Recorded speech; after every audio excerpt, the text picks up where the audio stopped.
قید Ishq novel by Yaman Eva episode 58۔ وہ کمرے میں بیٹھی نروس ہو رہی تھی۔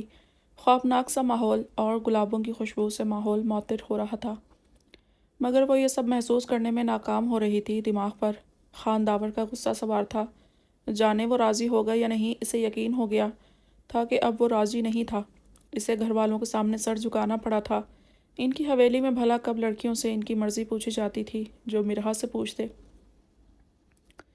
اس نے سر جھکا دیا اور خانداور کو مجبور کر دیا گیا۔ شادی ہو گئی، اب ان کا مستقبل کیا ہوگا؟ دروازہ کھلنے کی مدھم آواز پر وہ سنبھل کر بیٹھی، دل تیز تیز دھڑ دھڑانے لگا۔ ماتھے پر ننھی ننھی بوندیں پسینے کی محسوس کر کے لرزتے ہاتھ سے ماتھا چھوا تو چوڑیوں کی چنک سے ڈریسنگ روم کی طرف جاتے خانداور نے رک کر اسے دیکھا۔ شوخ سرخ رنگ لباس میں سر جھکائے وہ اس کی منتظر تھی۔ وہ گہرا سانس بھر کر اس کے پاس جا کھڑا ہوا، ایک سرسری نظر اس پر ڈالی، جھک کر سائڈ ٹیبل کی دراز سے مخملی کیس نکالا۔ تم نے گھر والوں کو انکار نہیں کیا تھا؟ اس کے سامنے بیڈ پر ذرا ٹک کر اسے سوال کیا۔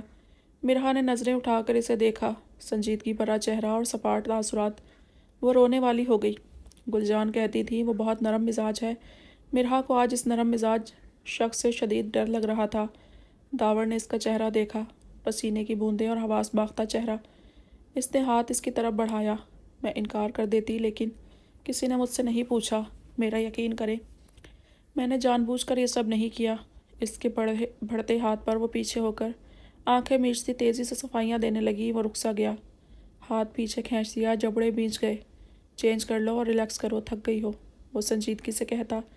مخملی کیس اس کے سامنے رکھ کر اٹھا اور فریش ہونے واش روم میں چلا گیا۔ مرحا سانس بحال کرتی کپ کپاتا وجود سنبھالے بیڈ سے اتری۔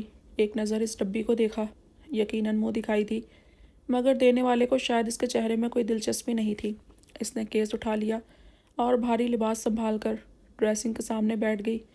زیور اتارتے ہوئے دل بھر بھر آ رہا تھا۔ اس نے اپنے لیے کبھی کوئی اچھا مستقبل یا کوئی شہزادہ نہیں سوچا تھا، مگر اس کی سوچ کی آخری حد تک بھی یہ بات نہیں تھی کہ اسے ایک سرد مزاج سا شہزادہ ہی ملے گا، مگر وہ انچاہی ہوگی۔ آنکھوں میں تیرتا پانی رخساروں پر پہنچتا، چہرہ بھگو رہا تھا۔ وہ زیور اتار کر دوپٹے کی پینس کھینچ کر اتارتی سسکنے لگی۔ لمبے سیاہ بال کھل کر پشت پر لہرانے لگے۔ جھک کر پائل اتارتی بری طرح رو پڑی۔ واش روم سے چینج کر کے نکلتے داور نے اس کی روتی آواز سن کر بے چینی سے پہلو بدلا۔ کوئی پریشانی ہے؟ اس کے پاس رک کر نرمی سے پوچھا تو جھٹکے سے سیدھی ہوتی، لب دانتوں تلے دباتی سسکی دبا گئی۔ خانداور نے گہرا سانس اندر اتار کر خود کو کنٹرول کیا۔ ڈریسنگ ٹیبل پر رکھا مرحا کا حنائی ہاتھ تھام کر اسے اپنے سامنے کھڑا کیا۔ وہ لڑکھڑا کر سیدھی ہوتی، گھبراتے ہوئے اسے دیکھنے لگی۔ رویا رویا بھیگا سا چہرہ اور آنسوؤں سے بھری آنکھیں دیکھ کر داور نے نفی میں سر ہلایا۔ یہاں آؤ، بات کرنی ہے۔ اسے تھام کر بیڈ کے پاس لایا۔ وہ ناسمجھی سے بیڈ پر بیٹھتی اس سے فاصلہ قائم کر گئی۔ اب یقیناً وہ اپنی ناپسندیدگی کا اظہار کرنے والا تھا۔ مرحا نے خود کو تیار کر لیا۔ دیکھو مرحا، میں جانتا ہوں تمہارے ساتھ ناانصافی ہوئی ہے۔ اس کے پہلے جملے پر ہی مرحا تھٹک گئی۔ میں نے بہت کوشش کی سب کو سمجھانے کی، مگر یہ جو حدیر ہے نا، وہ بے بسی سے جملہ ادھورا چھوڑ گیا۔ مرحا حیران سی اسے دیکھ رہی تھی۔ میں جانتا ہوں میں تمہارے لائق نہیں، تم ینگ ہو، پیاری ہو، یو ڈیزرو بیٹر دین می، ہمارا ایج ڈفرینس بھی بہت ہے۔ وہ خفت زدہ سا بول رہا تھا۔ مرحا کا دل یکدم دھڑکا تھا تو وہ انچاہی نہیں تھی۔ وہ سامنے بیٹھا شاندار شخص جو کسی بھی لڑکی کی چاہ ہو سکتا تھا، وہ خود کو مرحا کے قابل نہیں سمجھ رہا تھا۔ اس صدی کا سب سے حیران کن واقعہ تھا۔ 8 سال، مرحا یکدم بولی تو وہ چونک گیا۔ 8 سال کا فرق ہے، بس اتنا ہی آپ غلط سمجھ رہے ہیں، آپ میں کوئی کمی نہیں ہے۔ مرحا کے مدھم جملے پر وہ افسردگی سے مسکرایا۔ میرا دل رکھنے کا شکریہ۔ اس کا رخسار نرمی سے تھپ تھپا کر بولا۔ یہ حرکت اس نے بالکل غیر ارادی طور پر کی تھی، مگر مرحا شرم سے سرخ ہوئی۔ مگر میں اپنی خامیوں سے واقف ہوں، مجھ میں کمی ہے۔ میں اس قابل ہوتا تو وہ مجھے چھوڑ کر نہ جاتی، جس کے ساتھ 7 سال شادی کے میں نے بے اولادی کے باوجود اچھے گزارے تھے۔ میں نے اسے کبھی بے اولاد ہونے کا طعنہ نہیں دیا، ہر ممکن محبت دی، خوشی دی، لیکن میں خوش رکھنے میں ناکام ہوا ہوں۔ میں وہ سب دہرانا نہیں چاہتا تھا، تمہارے ساتھ تو بالکل نہیں۔ مورے کو سمجھاتا بھی رہا ہوں۔ میں میرڈ ہوں، بڑا ہوں، کم سے کم کوئی بیوہ یا متعلقہ لڑکی سے ہی شادی کر دیتے۔ تمہارے ساتھ ناانصافی نہیں ہونی چاہیے تھی۔ وہ تعصب سے مرحا کو دیکھنے لگا۔ وہ تو شاکڈ سی بیٹھی تھی۔ اس کی نظر میں اس سے زیادہ کوئی عظیم نہیں ہو سکتا تھا۔ اور وہ کیا بول رہا تھا؟ جس نے مرد ہو کر بے اولاد بیوی کے ساتھ صبر سے نباہ کیا ہو، اس سے زیادہ کون اچھا ہوگا؟ خان صاحب، میں اس رشتے سے خوش ہوں۔ مرحا نے ہمت کر کے اس سے اپنے دل کی بات کی۔ وہ خاموش نظروں سے اسے دیکھنے لگا۔ وہ یقین نہیں کر رہا تھا۔ مرحا جانتی تھی اس سے وضاحت دینی ہوگی۔ آپ جانتے ہیں، ہماری حویلی میں عورت کی مرضی نہیں چلتی، رشتوں میں یا گھریلو معاملات میں۔ ہمارے ہاں عورت کو پیار، توجہ اور اہمیت دی جاتی ہے، مگر جو رشتوں میں احترام اور محبت ہوتی ہے وہ محسوس نہیں ہوئی کبھی۔ میری شادی کہیں بھی ہوتی، مجھ سے پوچھا نہ جاتا اور جانے کیسی زندگی گزارتی، مگر یہاں میرا دل راضی تھا۔ مجھے بس آپ کی ناپسندیدگی کا ڈر تھا۔ آپ راضی نہیں تھے۔ میں جانتی ہوں آپ اپنی بیوی سے محبت کرتے تھے۔ آپ ان کی جگہ کسی کو نہیں دے پا رہے۔ پھر بھی مجھے قبول ہے آپ کے ساتھ شادی ہونا میرے لیے اعزاز کی بات ہے۔ میری زندگی میں آنے والے آپ پہلے مرد ہیں اور مجھے اس پر کوئی پچھتاوا بھی نہیں ہے خان صاحب۔ وہ سر جھکائے آہستگی سے بول رہی تھی۔ ریما نے پہلے ہی سمجھا دیا تھا، چاہے خانداور راضی نہ ہو، قبول نہ کرے، جو بھی ہو، مگر اپنی طرف سے سب کلیئر رکھنا۔ اس نے وہی کیا۔ وہ قبول کر چکی تھی، اس لیے بتا دیا۔ خانداور اگر خود کو کمتر سمجھے تو غلط ہے۔ خانداور کی حیرت بھری نظر اس پر ٹکی تھی۔ وہ لڑکی جو اس سے عمر میں کافی چھوٹی تھی، جو مکمل اور حسین تھی اور جو بہترین ڈیزرو کرتی تھی، مگر وہ خانداور کے نکاح میں اپنی خوشی سے آئی تھی کیوں؟ وہ دل سے قبول کر رہی تھی۔ اس کے الفاظ داور کے دل میں گڑ گئے تھے۔ اس کا پالا پہلی بار ایسی لڑکی سے پڑا تھا جو اسے اہمیت دے رہی تھی۔ اس کی پہلی شادی تو صرف ضرورت کا رشتہ تھا۔ اس کے لیے یہ سب خوشنما خیال جیسا تھا۔ تم جانتی ہو میں اب بے اولاد رہا ہوں۔ اگر مجھ میں کوئی کمی ہوئی اور تم بھی اولاد سے محروم رہی تو ایسے زندگی گزار لوگی میرے ساتھ؟ اس نے بے ساختہ سوال کیا، جیسے امتحان لیا۔ اگر مجھ میں کمی ہوئی، میں ماں نہ بن سکی، تو کیا آپ مجھے چھوڑ دیں گے؟ اس نے سر جھکا کر آہستگی سے سوال کیا تو چہرہ خفت سے سرخ ہوا تھا۔ ہرگز نہیں، میں ایسا جاہل مرد نہیں ہوں۔ وہ سختی سے تردید کر گیا۔ مرحا نے سر اٹھایا۔ میں بھی جاہل نہیں ہوں، وہ کچھ معصومیت اور کچھ خفگی سے بولی تھی۔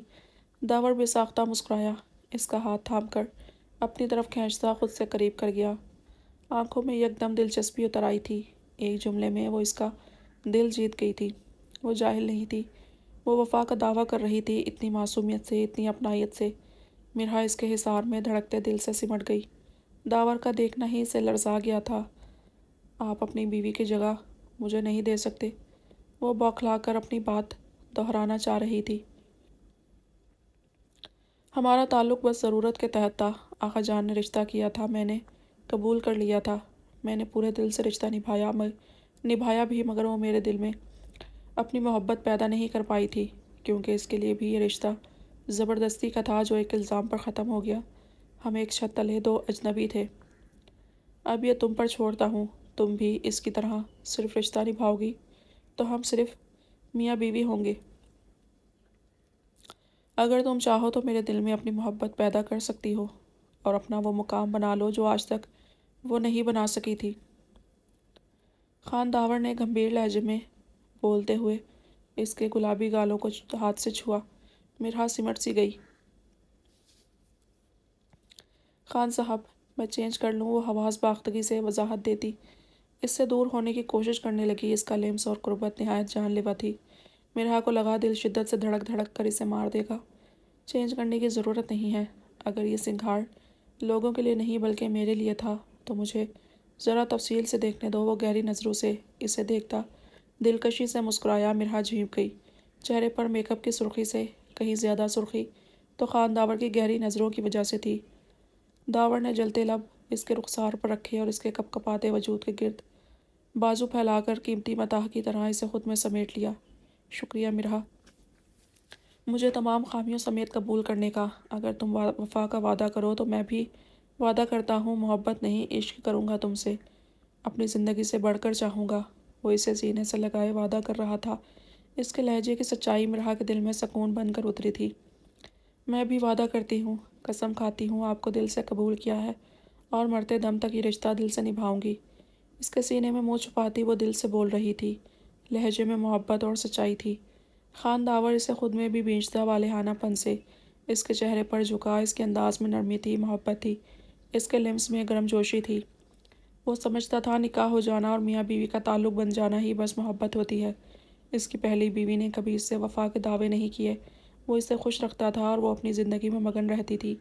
وہ اس کی ہر ضرورت پوری کرتا تھا اور وہ کبھی جاننے کی کوشش نہیں کرتی تھی وہ کیا چاہتا ہے یا اس کی کیا ضرورت ہے۔ اولاد نہ ہونے پر خان داور نے ہر علاج کروایا، پھر بھی الزام اسی پر لگا اور اس ضرورت کے رشتے کا درد بھرا انجام ہو گیا۔ داور کے لیے تو بس یہی زندگی تھی اور ایسی زندگی وہ دوسری بار چاہتا بھی نہیں تھا، لیکن ایک بار پھر کسی لڑکی کو زبردستی اس کے ساتھ باندھ دیا گیا تھا تو اسے یقین تھا وہ لڑکی جو مکمل اور بہترین ہے، داور جیسے بٹے ہوئے مرد کو جبراً قبول کر رہی ہے۔ لیکن مرحا نے اسے حیران کیا تھا، وہ اس سے مرعوب تھی، وہ اسے دل سے قبول کر کے آئی تھی، وہ اس کی منشاہی نہ ہونے پر رو رہی تھی۔ اسے محبت سے خود میں سمیٹتے خان داور کو زندگی میں پہلی بار محبت کا میٹھا سا احساس ہوا تھا۔ خان داور کی صبح آنکھ کھلی تو صبح پہلے سے کہیں زیادہ روشن تھی۔ سینے پر سر رکھ کر سوتے وجود کو دیکھا تو زندگی کے خوبصورت ہونے کا احساس رگ رگ میں سرایت کر گیا تھا۔ کیا کوئی انسان ایسے دل میں دھڑکن بن کر بھی اترتا ہے؟ کیا کوئی زندگی سے بڑھ کر بھی ہو سکتا ہے؟ وہ مرحا کو تکنے لگا، اس کے چہرے سے بال سمیٹ کر پیچھے کرتا، اس کی پیشانی پر لب رکھ کر سکون سے آنکھیں موند گیا۔ کیا کوئی انسان ایسا بھی ہو سکتا ہے جسے چھو کر سکون مل جائے، جس کے لمس پر چین ملے؟ اپنے چہرے پر نرمی اور محبت سے لبریز لمس محسوس کرتی مرحا نیند میں کسمسائی۔ داور نے مسکرا کر اس کے بال سنوارے، وہ آنکھیں کھول گئی۔ نظر کے سامنے پہلا منظر اس مہربان چہرے پر نرم مسکراہٹ تھی۔ مرحا یکٹک دیکھتی چلی گئی، کتنا خوبرو تھا وہ، دلکش اور شاندار وہ اس کا تھا۔ صبح بخیر جانا، داور نے مسکرا کر اس کا گال سہلایا تو وہ ہوش میں آئی، یکدم چہرہ سرخ ہوا، اسی کے سینے میں سمٹ کر چہرہ چھپا گئی۔ یہ میری زندگی کی اب تک کی سب سے حسین صبح ہے، میں اپنے آنے والے ہر دن کا ایسا آغاز چاہتا ہوں۔ خان داور نے اس کے بالوں پر لب رکھ کر محبت سے کہا۔ مرحا خاموش رہی، دل کی دھڑکن کا آج کوئی الگ سا ساز تھا، سر شرمائی لجائی سی وہ چہرہ اٹھانے میں ناکام ہو رہی تھی، کجا کے نظر ملاتی۔ خان داور نے ہنسی دبا کر اس کا تھر تھپتھپایا اور اسے تکیے پر سلا کر بلینکٹ ہٹاتا فریش ہونے چلا گیا۔ مرحا اپنے بازو میں چہرہ چھپا کر مسکرائی تھی کہ ایسا بھی ہو سکتا ہے ایک ناراض شہزادے کو انچاہی شہزادی سے محبت ہو جائے۔ وہ چور نظروں سے واش روم کے دروازے کو تک رہی تھی۔ کیا ایسا بھی ہو سکتا تھا خان داور کی پہلی محبت مرحا بن جائے؟ اور محبت بھی ایسی جان لیوا؟ وہ جب تک نکلا نہیں مرحا دروازے کو تکتی رہی، اور جب وہ فریش سا باہر نکلا تو وہ بلینکٹ میں چہرہ چھپا گئی۔ اور کیا ایسا بھی ممکن تھا مرحا کو ایک ہی رات میں وہ اپنے نرم لب و لہجے اور توجہ بھرے انداز سے اپنی محبت میں مبتلا کر گیا؟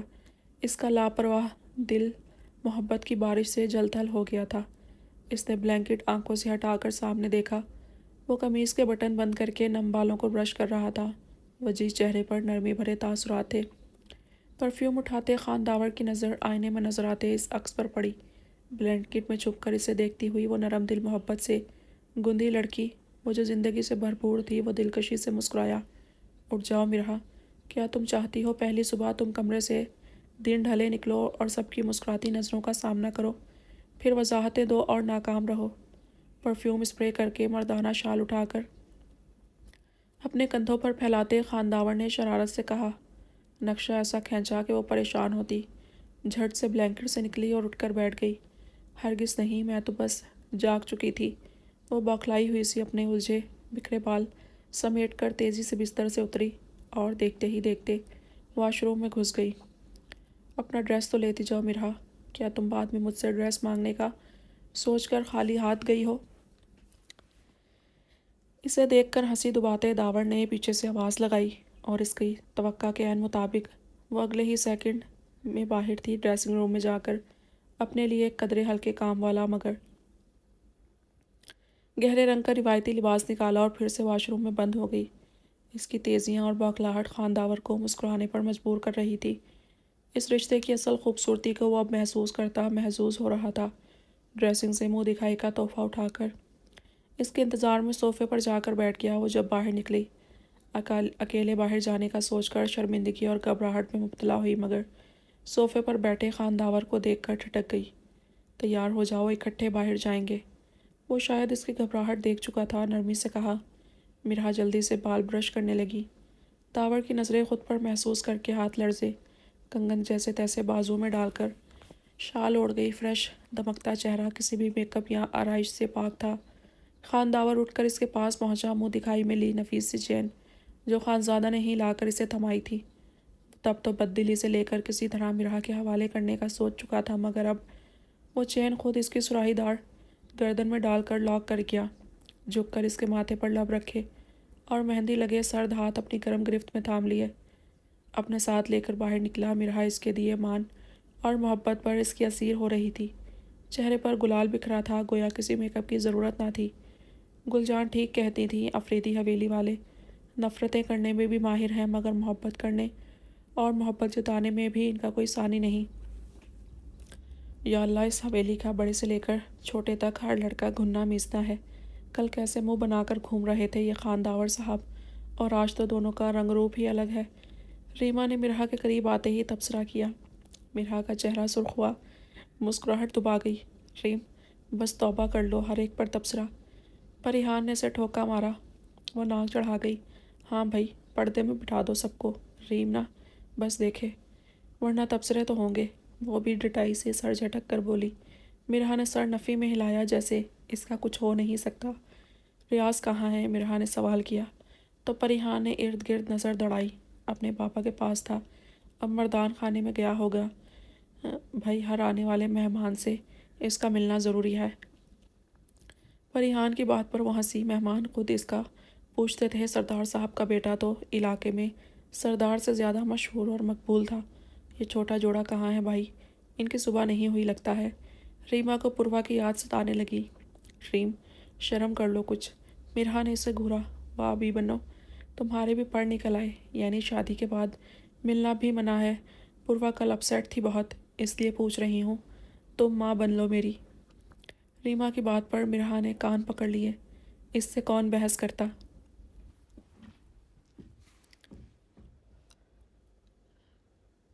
میں بھی پریشان رہی، مگر عیسیٰ بھائی سنبھال لیں گے، ان کے ساتھ خوش رہتی ہے، وہ اسے اسی کے انداز میں ڈیل کرتے ہیں۔ پریحان کا دل اطمینان سے بھرا ہوا تھا۔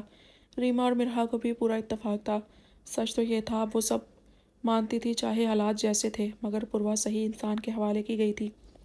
وہ اسے بدلنے پر مجبور نہیں کر رہا تھا، وہ اسے اس کی معصومیت سمیت قبول کر چکا تھا، جیسے وہ دیوانہ تھا، کوئی نہیں ہو سکتا تھا۔ ان کے ساتھ باتیں کرتی مرہا سکون سے مسکرا رہی تھی۔ یہی دوستیں اس کا سرمایہ تھی۔ پریحان نے اسے خانداور سے بدظن ہونے نہیں دیا تھا، اور ریما کے سمجھانے کی وجہ سے وہ پہلے روز خود کو کلیئر کر کے مطمئن تھی۔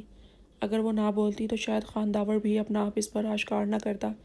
رشتہ تو بن جاتا، لیکن شاید بہت وقت لگتا وضاحتوں میں۔ گلجان کے پاس بیٹھی تو ان کے وسوسوں پر بے ساختہ ان کے سینے سے لگ گئی۔ گلجان، شکریہ مجھے اس قابل سمجھنے کے لیے، آپ نے مجھے دنیا کا سب سے بہترین انسان دیا ہے۔ گلجان اس کی بات سن کر مسکرائیں، دل سے سارے شکوک اور وسوسے ختم ہو گئے تھے۔ وہ تمہارا خیال رکھے گا مرہا، اس کی عادت ہے خیال رکھنا۔ تم میرے بیٹے کو خوش رکھنا پلیز۔ وہ ماں تھی، سب جانتی تھی اور دیکھتی آئی تھی، اس بار اپنے بیٹے کو مکمل جیتے دیکھنا چاہتی تھی۔ میں وعدہ کرتی ہوں آپ کی ہر خواہش۔ سر آنکھوں پر مرہا نے اطمینان دلایا۔